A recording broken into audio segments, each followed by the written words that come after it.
Estamos aqui em mais um episódio do podcast MSR. Eu sou Stephanie Hinch, sou personal trainer, sou fisioterapeuta e a ideia de ter esse podcast é trazer informação de verdade com quem trabalha de verdade. Hoje eu estou aqui com uma psiquiatra muito querida, a gente tem até uma história especial que eu quero que você conte, mas antes de tudo, se apresenta, conta pra gente essa história de amor com a psiquiatria.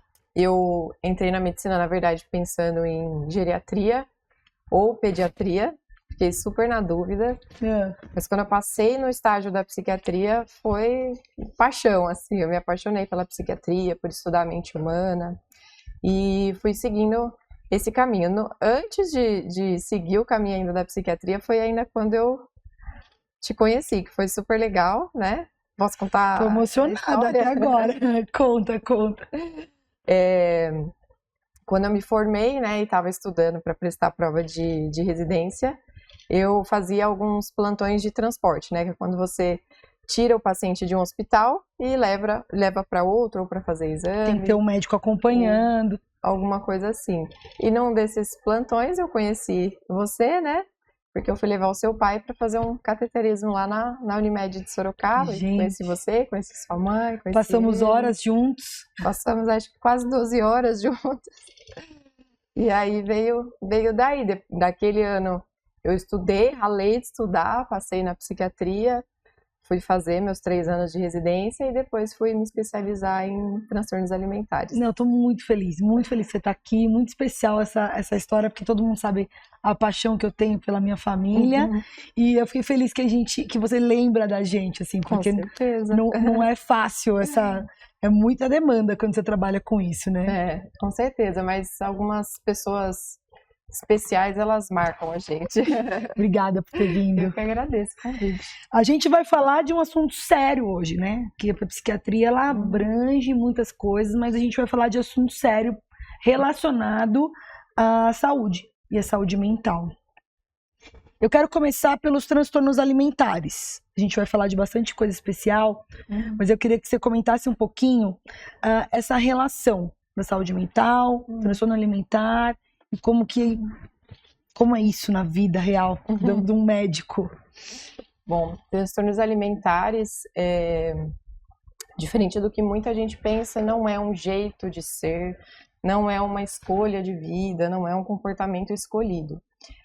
São doenças sérias, potencialmente graves, que a pessoa simplesmente não consegue parar de ter aquele comportamento, né? São transtornos que envolvem um desajuste, né? Um desbalanço que vai levar a um sofrimento intenso, seja relacionado à forma corporal ou à forma como a pessoa se relaciona com os alimentos, com a alimentação. Isso tudo vai gerar um sofrimento psíquico muito importante na vida da pessoa. E eu percebo que a gente fala muito de obesidade, tem uma moda sobre isso, muito esse assunto, as pessoas realmente estão com sobrepeso, mas a gente acaba esquecendo uma outra parte, né? A anorexia, a bulimia, a própria compulsão, que é distúrbio de compulsão, né? Que fala. Transtorno da compulsão alimentar. Transtorno da compulsão alimentar. E eu tenho uma pergunta, vou ser bem objetiva. Toda pessoa acima do peso, todo gordo, tem transtorno compulsivo? Não. Muita gente acha isso. A obesidade, ela é multifatorial. Então, não dá pra gente falar que o obeso, ele ficou obeso porque ele tem transtorno da compulsão alimentar. Então, nem toda pessoa com compulsão alimentar vai ser obesa e nem todo obeso tem transtorno da compulsão alimentar. São coisas totalmente diferentes, né? A gente tem falado muito de obesidade hoje em dia porque hoje a gente sabe que a obesidade é uma doença multifatorial. Então, a pessoa, ela pode ter um transtorno alimentar? Ela pode, mas ela pode ter outras 1000 causas que levaram à obesidade. E na sua conduta lá na clínica, por exemplo, chega uma pessoa com esse transtorno de compulsão alimentar sem estar obesa. Você acha que a partir desse diagnóstico você já percebe que ela vai caminhar para um lado ou para o outro? Ou comer, sempre comer muito a compulsão? A compulsão... disparate, assim? A compulsão são picos, né? São picos, na verdade. são episódios frequentes em que a pessoa come uma quantidade excessiva de calorias muito maior do que outras pessoas comeriam nas mesmas circunstâncias. Então, diferente do que o pessoal acha, não é você comer no rodízio, não é você passar do ponto ali na casa da avó, naquela comida gostosa, não é você estar ansioso por uma prova e comer uma barra de chocolate, não é isso. É uma quantidade muito, muito mais absurda de caloria e a pessoa ela tem uma sensação de falta de controle, então ela não consegue parar. Ela só para quando ela estiver desconfortavelmente cheia, quando ela estiver passando mal mesmo. Nossa. E nem sempre são alimentos palatáveis, às vezes são coisas que ela não gosta de comer. Só que ela perde o controle. E geralmente é escondido. A pessoa tem muita vergonha desse episódio. Ela sente muito culpada depois. Então, assim, ela tem esses episódios. Se ela vai ficar obesa por conta disso ou não, a gente tem que olhar outros fatores, né? Porque às vezes a pessoa não tem a tendência. Então, ela tá tendo os episódios de compulsão, mas ela ainda não chegou na obesidade. Mas, obviamente, independente de ter obesidade ou não, o sofrimento psíquico de uma compulsão alimentar é muito grande. A gente vai precisar abordar isso no tratamento. Você acha que da pandemia para cá, esse transtorno aumentou? Olha, de alguns anos para cá, de algumas décadas, na verdade, todos os transtornos alimentares vêm aumentando, tá? E eles vêm aparecendo também em continentes que não tinham antes. Por exemplo, na Ásia, que a gente não via muito. Acredita-se, né? Não sou eu que acredito, são os estudos, que a globalização foi uma das coisas que acabou contribuindo para isso, né? Da pandemia para cá ainda está recente para a gente saber, mas acredito eu que esse excesso de mídia, de rede social, de desinformação que a gente vê por aí nas redes sociais, acaba contribuindo com o agravamento dos transtornos, porque a gente vê, às vezes, infelizmente, gente falando na internet que a melhor forma de combater compulsão é você comer outra coisa, ou você simplesmente ignorar, e assim, coisas que são absurdas. São absurdas. Assim, né? As pessoas estão mais conectadas digitalmente e isso tem é grave, porque nem tudo que está exposto está correto, né? Com certeza. E você acha que as redes sociais impactam muito também na anorexia e na bulimia? Com certeza, com certeza. Por mais que a gente saiba que a gente está vendo ali no celular uma coisa que não é real e que está cheia de filtro e que está toda modificada, que está cheia de cirurgia, o nosso cérebro ele não entende muito bem essa diversificação, e principalmente cérebro de adolescente, né, que ainda nem terminou de formar e já está com todo aquele conteúdo ali sendo bombardeado. Então imagina uma menina crescendo na puberdade, toda hora ela se olha um corpo que não é real. É um corpo que não é o corpo da mãe dela, da tia dela, das amigas, né? Imagina o quanto que ela vai crescer com essa distorção, né? Com esse impacto na vida dela. E eu vejo também as redes sociais como uma questão, a gente usa a palavra imagem, mas a imagem, não só a imagem física, como a imagem de você estar o tempo todo sendo uma pessoa de sucesso, ou uma pessoa que tem que ter uma ótima conta bancária, uma pessoa que trabalha sempre em alta performance. Então eu percebo isso, a imagem não é necessariamente só aquela barriga negativa, aquele corpo perfeito sem nenhuma, né? Tá uma imagem associada com outras questões e que as pessoas ficam eternamente frustradas, né? E assim, querendo ser uma coisa e não olhando para quem ela realmente é, né? As pessoas colocam muito uma meta de alcance de sucesso na aparência física e principalmente na magreza. A magreza ela é cultuada na nossa sociedade, né? Então, o indivíduo que é magro, ele é o bem-sucedido, ele é o que alcança tudo, porque é isso que a gente vê na mídia, né? É isso que a gente vê, infelizmente. Então, a gente cresce com essa sensação e com essa falsa crença, né? E aí, o que acontece? A pessoa, ela vê o tempo todo aquilo, então ninguém posta na rede social que tá triste, que tá infeliz, que tá desempregado. Então, dá essa falsa sensação de que o outro é feliz o tempo todo, de que o outro... E a gente não é, mas não é bem assim que acontece, né? E outra coisa, esse negócio do corpo ideal, assim, eu sempre falo assim para meus pacientes, o corpo dos sonhos, ele não vai ser o corpo dos sonhos se ele for um pesadelo para você chegar lá e para você manter. Então, não existe esse negócio de corpo dos sonhos. Existe o nosso corpo e o que a gente pode fazer para melhorar ele. Mas não pode virar um pesadelo na sua vida. Nossa, especial esse ponto de vista mesmo. A relação do paciente com o psiquiatra melhorou, evoluiu com a tecnologia? Isso eu acho que sim, viu? Eu acho que sim. Porque antes era assim, um tabu. Um tabu. Tô louco, vou no psiquiatra. O psiquiatra, ele tá deixando de ser o médico de louco, ele tá deixando de ser o médico do manicômio, o médico de doenças gravíssimas, para virar o médico acessível, o médico que muita gente vai, que você sabe que o seu vizinho vai, que você sabe que sua mãe vai. Então, isso melhorou muito a pessoa perceber que nós somos uma especialidade como qualquer outra. E eu acho que é muito importante vocês, né, dessa área, colocarem isso, usar um pouquinho as redes sociais a favor disso. Até para melhorar essa proximidade, né? Sim.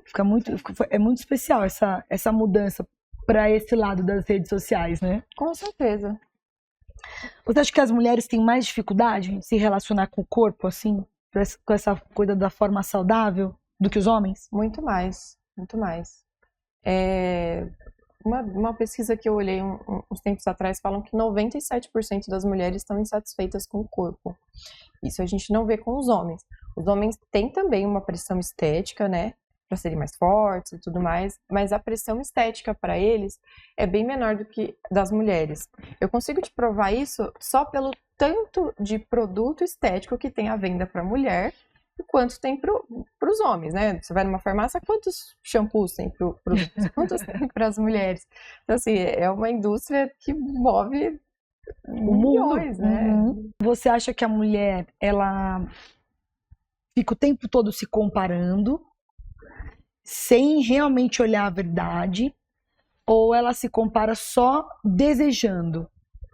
Eu não sei se eu consigo ser clara nessa pergunta, mas assim, eu fico o tempo todo olhando assim, nossa, ela tem o braço mais fino que o meu, ela tem o queixo mais assim que o meu, ou ela nem vê a si mesma, só fala, eu queria o dela. Eu acho que tem as duas coisas, sabe? Eu acho que a gente, como mulher, de uma maneira geral, a gente se compara o tempo todo, né? Em vez da gente admirar o que a gente tem de bonito e ressaltar isso, e entender que somos diferentes e temos padrões diferentes.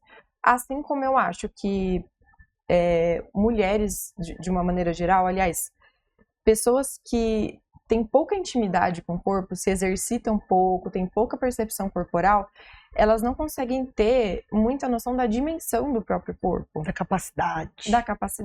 Da beleza, da forma mesmo, né? Da forma do corpo, de achar que às vezes está maior do que realmente está, né? Ou de achar que está menor do que realmente está. Fala muito disso. Eu vejo que o treino de força, por exemplo, ele muda essa dinâmica na mulher, principalmente, com a minha experiência com as minhas alunas, assim.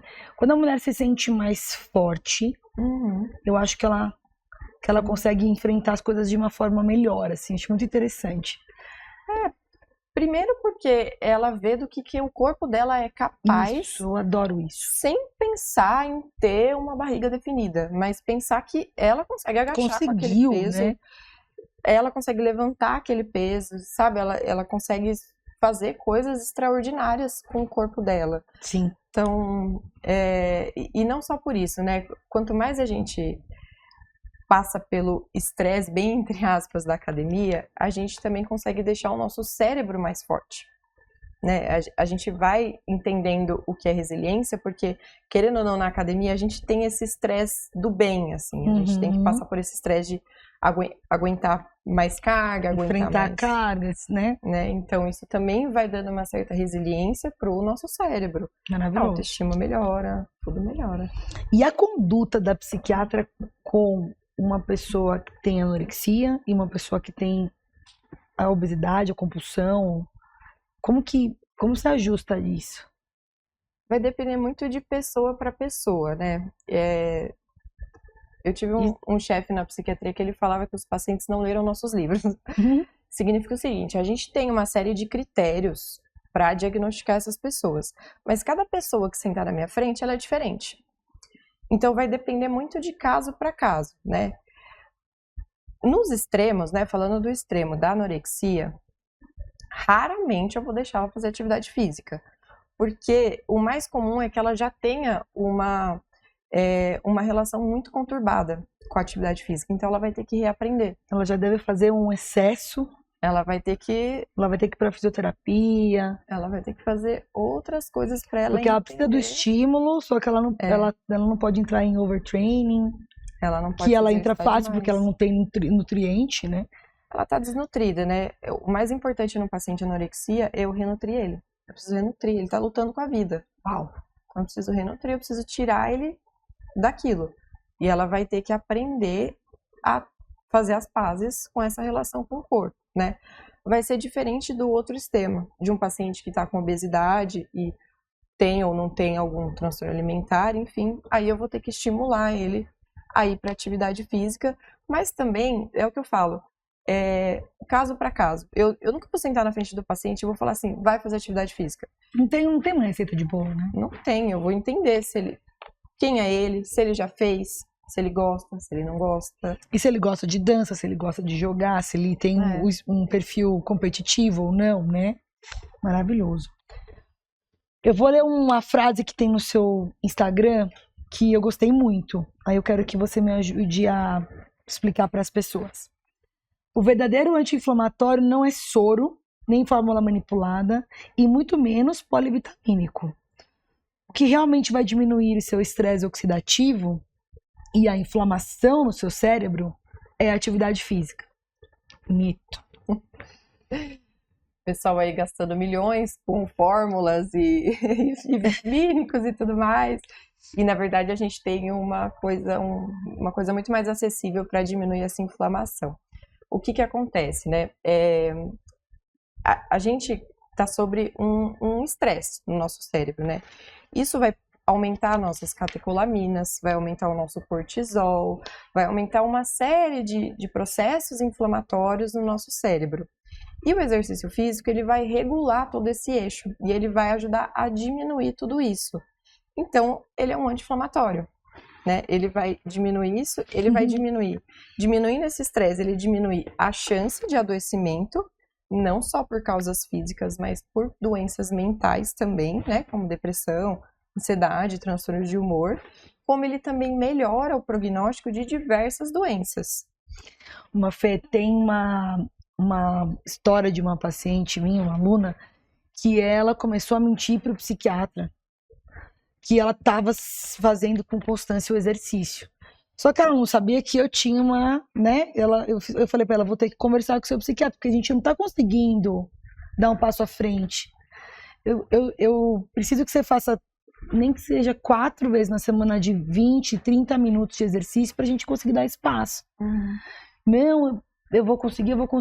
E quando eu encontrei com o psiquiatra, ele falou pra mim assim, ela falou que ela tá super bem no exercício, bararã. Então também tem esse tipo de situação de manipulação, né? Acontece muito isso lá no consultório? Acontece muito. Pessoal, esquece. Eu falei, pera, não tô nem vendo essa paciente treinar. O pessoal esquece 2 coisas. A primeira é que a gente não lê pensamento. Então, se o paciente não me contar a verdade, não me contar o que está passando, o que ele está fazendo, eu não vou conseguir ajudar ele. Porque eu não consigo adivinhar se ele está fazendo atividade, se ele não está, se ele está tomando remédio, se ele não está, eu não consigo. E a segunda que o pessoal esquece é que a gente não está lá para julgar. Eu não tô lá pra brigar com o meu paciente, eu não tô lá pra puxar a orelha dele. Às vezes é necessário, mas eu não tô lá pra julgar ele, né? E eu sempre, quando eles estão com vergonha de me contar alguma coisa, eu falo, você tem alguém aqui dentro te julgando? Não sou eu que tô te julgando. Às vezes é você mesmo. Geralmente então, assim, é a própria pessoa. Bom, medicina do estilo de vida, adoro isso, você sabe. Você acha que isso traz um diferencial? Essa nova forma de pensar sobre a medicina? Com certeza, com certeza. A medicina do estilo de vida, além de eu pregar isso muito no meu consultório, eu coloco isso muito na minha vida, né? Porque ela é a chave para a prevenção de uma série de doenças, inclusive de transtornos alimentares, né? A gente sabe que a obesidade, por exemplo, é um fator de risco para um transtorno alimentar futuro, né? Então, se a gente consegue entrar num equilíbrio da medicina do estilo de vida, a gente vai conseguir prevenir uma série de doenças. Vou falar rapidamente, só para o pessoal entender o que é um pouquinho, mas são seis pilares da medicina do estilo de vida, né? A primeira delas é alimentação saudável, alimentação balanceada, com equilíbrio. A segunda é um sono reparador, tá? O sono, ele e a psiquiatria andam juntos. Não é à toa que diversos transtornos mentais cursam com insônia, né? Ou excesso de sono. A gente também entra no combate ao tabagismo, ao uso de drogas, ao excesso de álcool. A gente também vai entrar na prática de atividade física, igual a gente estava falando. O manejo de estresse, tá? Que é isso que eu estava falando da gente conseguir ter mais resiliência, que eu estava explicando da academia. O nosso cérebro, quanto mais ele maneja o estresse, tá? Ou seja, quanto mais resiliência ele tem. Eu gosto, a palavra manejo, eu acho que ela é muito interessante, porque as pessoas não entendem muito bem que assim, o estresse vai existir, gente, os problemas vão acontecer, né? Todo mundo fica assim, ai, eu não sinto estresse. Desculpa, não consigo entender em que âmbito não, porque acontece. Só que você tem que saber lidar com ele. Saber lidar. Isso é manejo, né? Todo mundo passa estresse, não tem como a gente viver numa bolha. E a gente gasta energia para se adaptar a esse estresse. Quanto menos energia a gente gasta, mais adaptativo a gente fica. É a mesma coisa da academia que eu explico. É assim, quanto mais peso você pega, mais forte você fica e o peso fica leve. É a mesma coisa do estresse. Quanto mais você se adapta a passar por aquele estresse, mais resiliente você fica. Então, menos estresse crônico você vai ter. Perfeito. E o último vai ser a relação interpessoal, que a gente também vai cuidar, porque principalmente eu sei que é um tema que você gosta muito, de mulheres 50 a mais, né? Relação interpessoal é você se conectar com outras pessoas. Parece óbvio a gente falando isso no ambiente jovem, mas para quem é 50 a mais, tende a se isolar, tende a ter menos. E solidão, ela tem um risco cardiovascular aumentado. Então, olha só, uma pessoa que não se conecta, uma pessoa que não tem uma relação interpessoal boa, ela vai ter um risco de morrer por morte do coração. Isso é muito interessante, né? Eu vejo também que a mulher 50 a mais, ela vem, né, para os 50 anos, com os filhos indo embora de casa, a menopausa vindo, as mães que ela tinha conexão na escola já não são mais a mesma coisa, porque as crianças cresceram, tem várias mudanças acontecendo que ela perde essa conexão, né? Os geriatras que falam que é aquela mulher sanduíche. Ela tá no meio ali, porque ela tá, às vezes, cuidando dos filhos ou dos netos e dos pais.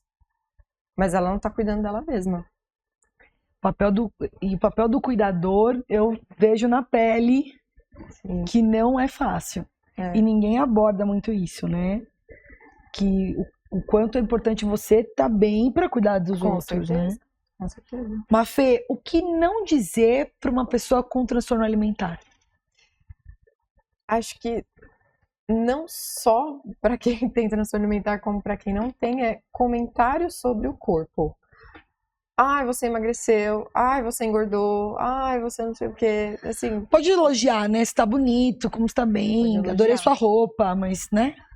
Você não sabe se aquela pessoa estava tentando perder peso. Você não sabe se ela não estava, se ela perdeu peso por conta de uma doença. E a que custo foi isso? A que custo? Então, corpo, a gente não comenta. Corpo e prato, né? Prato da pessoa a gente também não comenta. Ah, você tá comendo pouco. Isso o personal sofre, porque eu não posso ir lá em Itu, num restaurante, que é todo mundo que eu tô comendo. Se ela come, eu posso comer também, né? Ah, você vai comer tudo isso? Não é? E te olha, você vai comer tudo isso? Você come pão francês? Assim. Todo exagero é um sinal de alerta? Olha, é um sinal de cuidado. é um sinal de cuidado. Porque assim, a gente vai precisar entender por que aquela pessoa tá exagerando na comida, né? Primeiro a gente vai diferenciar se é um exagero ou se é uma compulsão. Digamos que não é uma compulsão, é um exagero. A gente vai ter que entender por que a pessoa tem aquele exagero.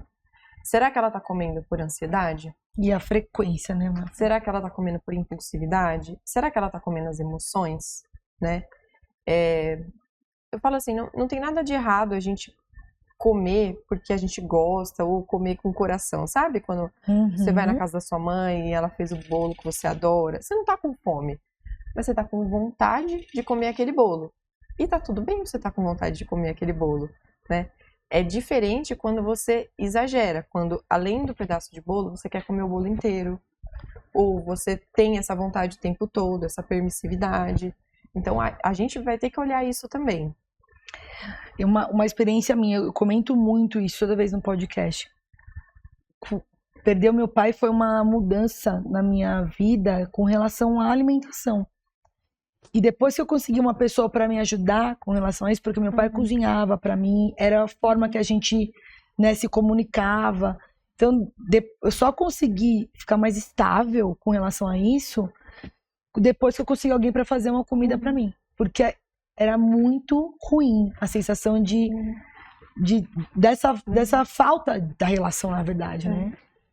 Talvez porque era a forma como ele cuidava de você, né? Comida também é amor. Na nossa família é muito assim. Né? Não tem, filho, eu fiz um bolinho aqui pra você, filho, eu fiz um doce pra você. Comida também é amor. Eu sinto falta da surpresa. Ele não contava o que era. Então é muito interessante. Esses dias a moça que me ajuda... O que você quer que eu faça? Eu falei, não me conta. Fez uma surpresinha pra mim. Muito interessante, né? E sabe o que acontece, né? A comida, ela tá muito presente na nossa vida, né? Primeiro, porque a gente precisa dela para viver. Segundo, porque ela tem todo um contexto social, né? Olha que bacana. Olha que lembrança afetiva que você tem do seu pai com a comida. E aí, quando uma pessoa vai tentar fazer uma dieta, ela parte por tudo ou nada. Ela parte para aquele radical. E é aí que vai os erros da dieta e o perigo ali que beira o transtorno alimentar, né? Que é, eu não vou comer nunca mais pão, eu não vou comer arroz, eu não vou comer macarrão, e aí começam os exageros, né? Para de sair com os amigos, né? Para de ir na casa dos pais ou dos avós, porque sabe que tem aquela comida gostosa. E isso vai indo para aquele tudo ou nada, sabe? Sim. Não consegue ter aquele equilíbrio. Ou para aquela questão também de quando, por exemplo, estava todo mundo na pandemia isolado, de repente as pessoas começaram a se encontrar de novo e de repente, sim, estão em um final de semana, que são 2 dias, são 6 eventos. Né? Então a pessoa nem consegue colocar o que é o almoço, o que é o café, o que é o jantar, porque, né, passa o dia bebendo um dia inteiro, bebendo um dia inteiro, comendo, né? E é igual quando você vai em resort, ao inclusive, ou lugares que tem muitos excessos, é também o pensamento de tudo ou nada, porque daí a pessoa vai pro tudo. Porque ela come como se fosse a última refeição dela. Justamente por ter esse pensamento, porque ela pensa assim, já que tá tudo isso aqui disponível, depois não vai estar mais disponível, eu vou comer até não aguentar mais. E aí, segunda-feira eu começo a dieta. O nosso corpo, ele não entende o que é fazer restrição. Ele não sabe se a gente está aqui hoje ou está há milhões de anos atrás, né? Há milhões de anos atrás, quando a gente fazia restrição, o nosso metabolismo diminuía. E a gente tinha uma tendência de estocar energia. Ou seja, quando a gente se deparava com comida, a gente precisava acumular, porque era na época que precisava caçar e tudo mais. Agora não precisa mais. Então, se você tem esse pensamento, você fica o tempo todo assim, preciso estocar, aí de repente, não, vou tirar, não vou comer mais nada, vou passar fome a semana inteira para poder emagrecer, e aí que vai para um caminho. E ter um ajuste certo é tão bom, porque quando você consegue comer um pouco de tudo, coisas que você gosta, e não sentir esse tudo ou nada, é muito bom. Eu fico com dificuldade de entender porque que as pessoas não conseguem essa constância, né? precisa fazer as pazes com a comida, sabe? A comida, ela é a vilã, sabe? A gente falou muito das redes sociais, né? Uhum. E cada hora tem um vilão novo na rede social. Uma hora é o ovo, outra hora é o leite, outra hora é o arroz. Gente, não tem vilão, a não ser que você tenha igual Uma intolerância, uma alergia. Não tem vilão. Tudo com parcimônia é muito saudável, né? É aquela diferença entre permissão e permissividade, né? Uma coisa é você se permitir comer as coisas. Então, eu vou me permitir hoje, saindo daqui, comer um docinho, comer um negócio diferente. Não é porque eu tô num dia atípico pra mim. Então, eu vou me permitir. Permissividade é eu fazer isso o tempo todo, todos os dias. Se presentear o tempo todo. Presentear o tempo todo. Minha avó falava o seguinte: você não vive pra comer, você come pra viver. Sim, né? Exatamente. Vamos dar 3 sinais importantes para as pessoas ficarem alerta em casa? Com o filho, com o irmão, com a mãe. Sinais de alerta com relação a transtorno alimentar. O que a pessoa tem que ficar? Primeiro sinal é dieta restritiva ou começar a evitar refeições em família. Ok, perfeito. Evitar. Excesso de atividade física, tá? Uma coisa muito excessiva. Se a pessoa não é atleta, não tem por que ela passar horas na academia. Perfeito. Né? Acho que checagem do corpo, assim, uma autoavaliação muito negativa de acordo com a forma corporal. Então, assim, eu não vou ter sucesso porque eu tô gorda, eu não vou conseguir namorar porque eu tô gorda. E uma autoavaliação muito negativa em relação ao corpo. Muito bom essa percepção. E muita gente que tem relação com essa questão magreza, emagrecer não vai ser suficiente, né? Me ajuda com isso, assim, um pouco. Eu vi ontem de uma paciente minha, assim, quando eu for magra, tudo vai se resolver. Eu vou passar no concurso, eu vou conseguir um emprego, eu vou conseguir um namorado. Porque a crença é de que as pessoas magras não têm problema, né? E aí, dentro do transtorno alimentar, nunca tá o suficiente. Porque a pessoa, né, principalmente com anorexia, ela nunca acha que ela emagreceu o suficiente. Ela tem essa autopercepção muito prejudicada. Então, ela sempre visa esse sucesso na magreza, só que ele nunca chega, porque a gente sabe que não é assim que acontece. E tem mais um sinal de alerta que eu acabei de lembrar. A gente foi pesquisar sobre essa nossa conversa. Então, quando você digita nas redes sociais, transtornos alimentares, psiquiatria, de repente o algoritmo faz o quê? Te entrega mais. Eu, às vezes, quando eu tô numa semana que eu tento dar uma olhada lá na rede social, o que estão falando sobre o assunto, é impressionante como começam a me entregar, na verdade, o contrário, não me entregam psiquiatras falando sobre o assunto, ou psicólogos, enfim. Me entregam, na verdade, pessoas com um corpo completamente... Que não existe, sem drogas, né? Irreal e completamente modificado, e você fica refém daquilo, porque você fica... Não para de aparecer. Aquilo, não para. Isso é um sinal de alerta, pessoal. Tudo que a gente procura, tudo que a gente pesquisa, nem sempre o algoritmo vai entender sua intenção. Toma cuidado, né? Com certeza. Dieta mesmo, se você começa a pesquisar sobre alimentação, talvez você esteja procurando ali uma nutricionista, alguma coisa uma receita, do tipo. Né? Uma receita, começa a aparecer dicas de dietas infalíveis e milagrosas. E 30 dias de treinos de 10 minutos e você vai ficar perfeito. Fujam. Existe vida saudável com descontrole alimentar? Não existe. Como eu falei, né? A base de uma vida saudável são os pilares lá da medicina do estilo de vida, né? E um desses pilares é a alimentação saudável. Se isso está desequilibrado, outras coisas vão estar também, porque a alimentação, ela tá conectada com tudo, né? O nosso corpo e a nossa mente, eles são um só, eles não são separados. Então, se você não tem uma alimentação equilibrada, saudável para você, como é que você vai equilibrar o resto? Como é que você vai equilibrar a sua saúde mental? Eu perguntei se os transtornos aumentaram, você disse que nas últimas décadas tem aumentado. Como está hoje o transtorno bipolar? Hoje a gente percebe um aumento de diagnóstico, o que é muito bom. Porque antigamente ficava taxado como aquela pessoa louca, aquela pessoa que muda de humor, e não é bem assim. Então, só explicando um pouco do transtorno bipolar, gente. Por favor. Não é a pessoa que muda de opinião toda hora, não é aquela pessoa que muda de humor ao longo do dia.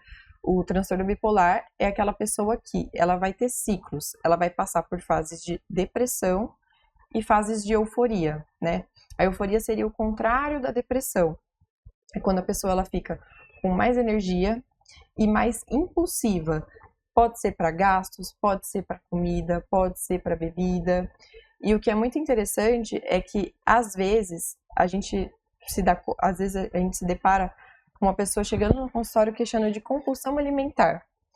E na verdade o que ela tem não é o transtorno da compulsão alimentar. O que ela tem é um transtorno bipolar, mas ela está mais impulsiva para comida.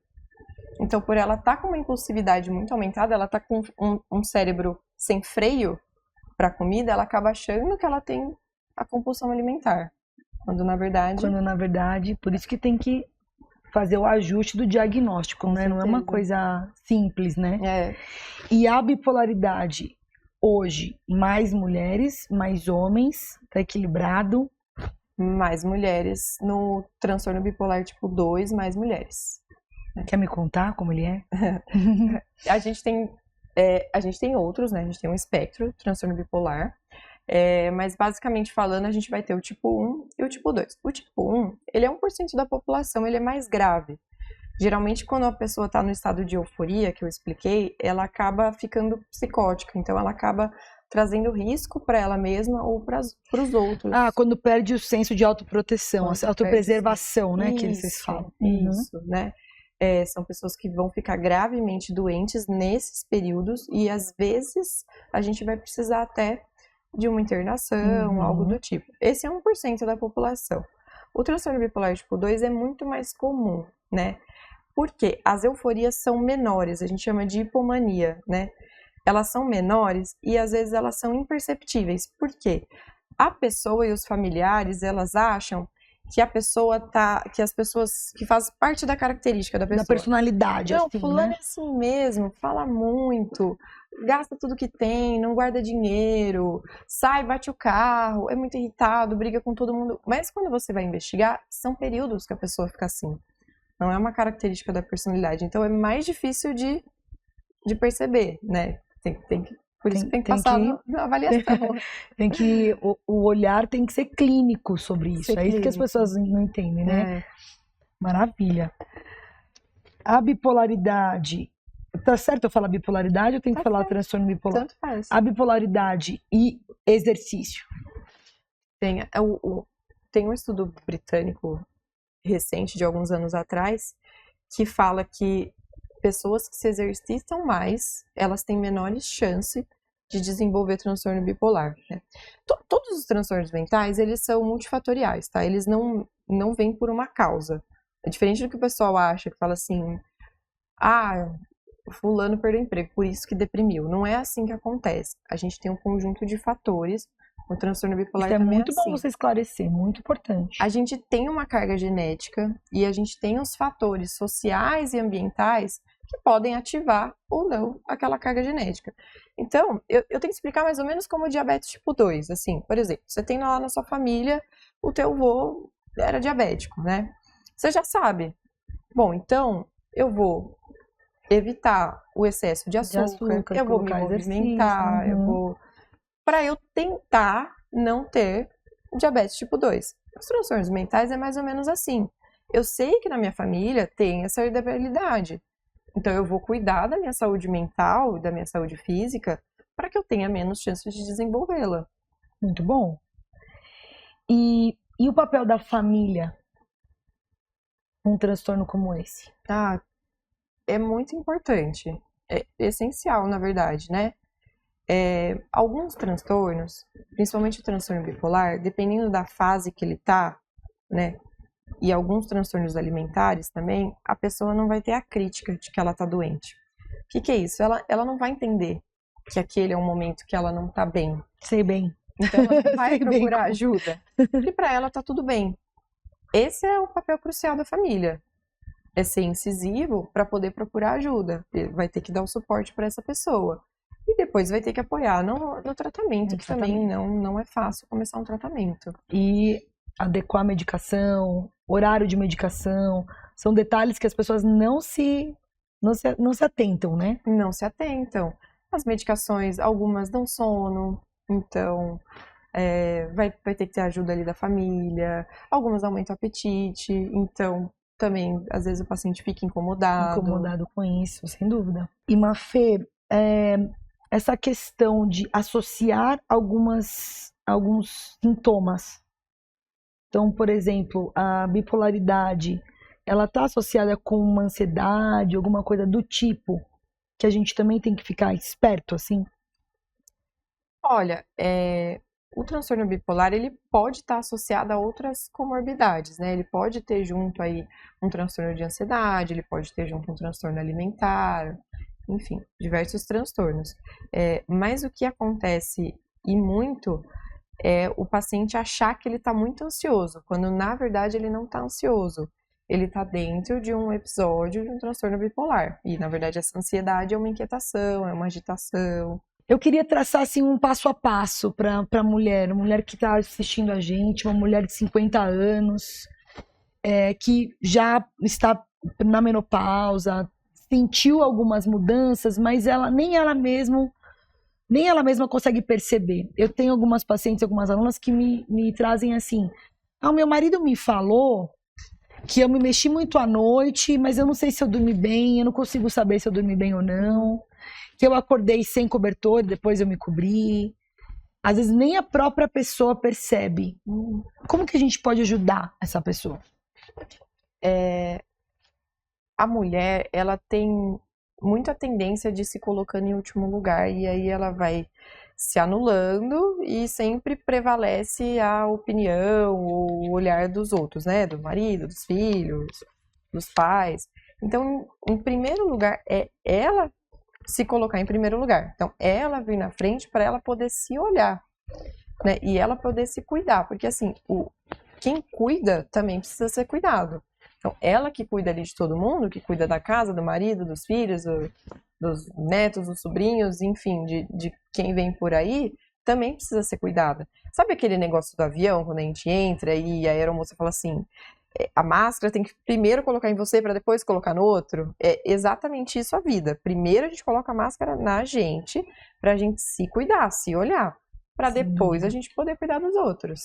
Isso eu quase peço por favor, as mulheres assim, por favor, se olha, se percebe, olha. Porque é muito importante a gente estar bem, né? Eu percebo até na minha mãe, assim, que tá num processo mais grave de envelhecimento, que tem algumas doenças associadas, mas às vezes eu falo assim pra ela: mãe, eu não tô dentro de você, eu não consigo te dizer se você tá bem ou não, você precisa me falar. E ela é capaz de passar por cima do que ela tá sentindo pra não incomodar. Pra não incomodar. Aos 77 anos, gente, isso é grave. Porque ela tá acostumada a cuidar. Ela não tá acostumada a ser cuidada. E no envelhecimento a gente vai ficando dependente para algumas coisas, né? E aí vem esse paradoxo, sabe? E agora? Eu vou precisar pedir ajuda, eu vou precisar me cuidar, agora são as pessoas que vão olhar para mim. Sim, sem dúvida. Hoje, gente, a psiquiatria, ter um médico que te vê com esses olhos é indispensável. É muito importante que você consiga externalizar o que você sente e perceber o que você sente. Para isso que a gente tem médicos assim de verdade, né? Eu tô muito feliz e ficaria aqui horas também conversando e tem um monte de coisa que eu quero perguntar mais, mas eu acho que a gente conseguiu explicar exatamente o que a gente pode ajudar hoje para as pessoas, né? Para as mulheres, principalmente. Mas eu queria saber o que a doutora Maria Fernanda diria para a mulher Maria Fernanda. O que você falaria para esse daqui para frente? O que você tem que ficar esperta com tudo que a gente tem estudado, Mafê? Olha, eu diria para eu me cobrar menos do que eu me cobro e para eu continuar priorizando a minha saúde mental sobre todas as coisas para que eu possa continuar cuidando da saúde mental dos outros. Porque se eu não cuidar da minha, eu não vou cuidar de ninguém. Ai, maravilha! Perfeito! Infelizmente a gente tem que terminar, mas eu vou deixar na descrição todas as onde as pessoas te encontram. Eu quero também deixar um recado para vocês que nos assistem. É muito especial para mim que vocês consigam estar com a gente, escutar o que a gente tem aqui para falar. Hoje, esse assunto também me permite que eu peça para que você envie para alguém esse nosso episódio, para alguém que você sabe que precisa, que de repente ainda não percebeu que está precisando de ajuda, né? E se você não tem intimidade com alguém ou com essa pessoa, liga para ela para perguntar se ela tá bem, né? Eu acho que se todo mundo ligar para um amigo, né, que você de repente percebeu uma mudança, acho que isso ajuda. Você não acha, Mafê, as pessoas? Assim? Eu acho que a saúde mental ela precisa de uma rede de apoio. A pessoa não tem força para ir buscar ajuda sozinha, ela precisa de outra pessoa, seja de um familiar, seja de um amigo querido, ela vai precisar que alguém esteja lá com ela e carregue ela naquele momento. É isso mesmo. E a conexão da rede social, ela pode ser usada para o bem, assim como a nossa, que a gente se conecta desde lá daquela história até hoje a gente está aqui para tentar trazer o melhor para as pessoas, né? Obrigada. Beijo. Obrigada. Amei que você veio. Obrigada de verdade. Nossa, muito legal. Eu também amei ver.